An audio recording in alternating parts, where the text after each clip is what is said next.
Every Sims player has killed a sim before. Maybe you forgot to put a ladder by the pool, forgot to feed your sim, removed a wall or two so they can't access the bathroom.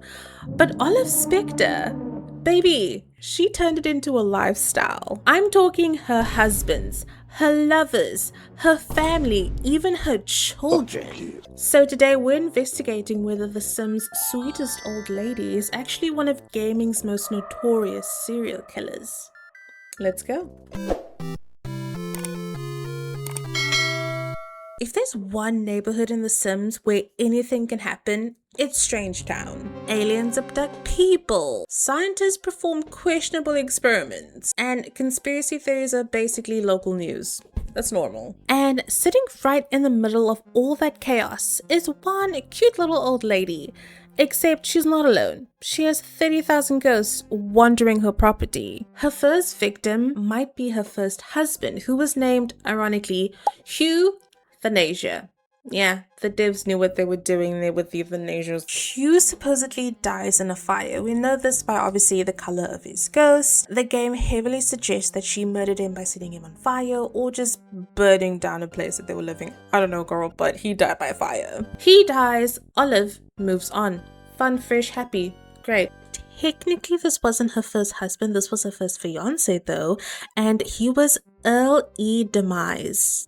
It doesn't get better than this. It seems that he was engaged to Olive and he actually left her at the altar. He then died soon after, and it said that he died of electrocution as an adult, which kind of makes no sense for Olive to do it, but you never know if she had a hand in making him die. And a fun little fact as well, Earl has a brother named Tim Lee, and he too was mysteriously executed to death on Olive's lot not long after his brother. Then comes her second husband, rigor mortis. Just one R short of the actual rigor mortis thing that happens when you die.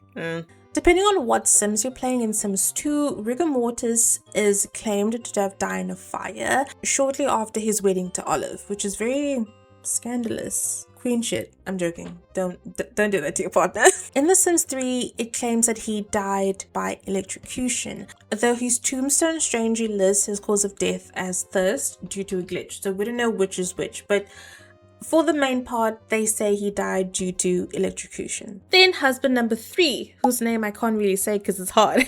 Here's where things sort of kind of get sweet in a twisted way, because Olive's last husband, Ichabod, he actually died of old age peacefully.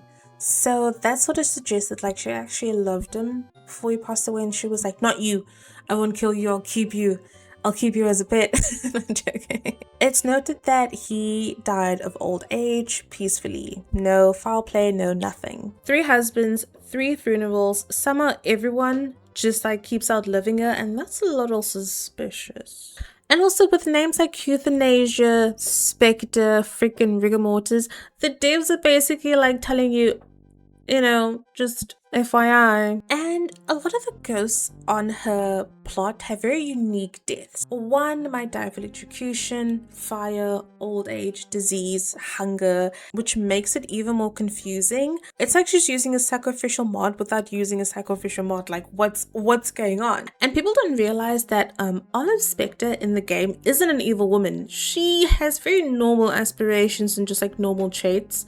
Which makes it also just a little more scarier in my opinion, but who knows. I forgot to mention that yes, although she is technically a decent sim, she does have the mortuary assistant career, so that could kind of help her get rid of the bodies, but that's just me. Ghosts appear constantly. Players can actually spend a night in her home and just watch the ghost hauntings. It's quite fun, low-key. As if the deaths weren't suspicious enough, people have theorized that maybe Olive killed all of these people, or somehow these people ended up dying on a lot because she had a thing for death itself, as in the Reaper death.